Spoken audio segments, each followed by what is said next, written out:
I remember watching the presidential election in 2008 with my parents and two sisters. We sat in my parents' room and watched the television screen looking at the thousands of anticipating faces. It felt like everyone was holding their breath and had been holding it for the past 100 plus years.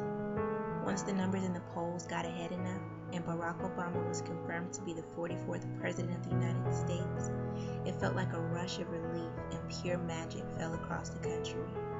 We watched as confetti fell from the sky at the Democratic Party celebration, my sisters and I screaming with excitement, my mother crying tears of joy. Emotions all around were intense. And then our President, Barack Hussein Obama, walked out, hand in hand with his wife, Michelle, and their two daughters, Sasha and Malia, following behind, all of them smiling the same smiles as ours.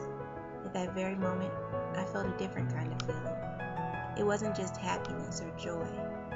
It was hopefulness.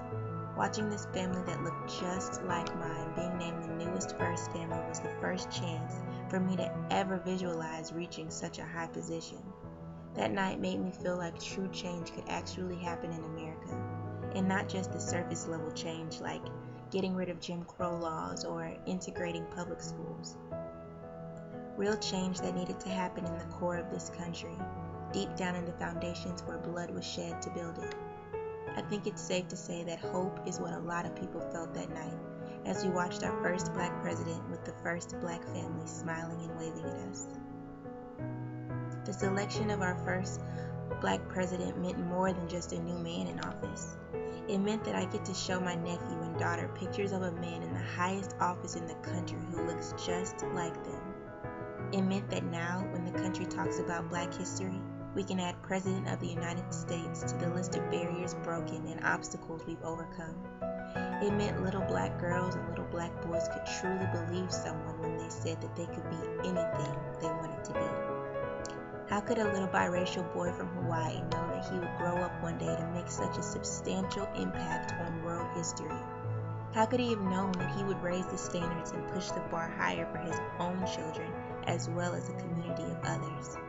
How could he have known that he would be an inspiration of hope to a little girl who sat with her family watching him that night with his own?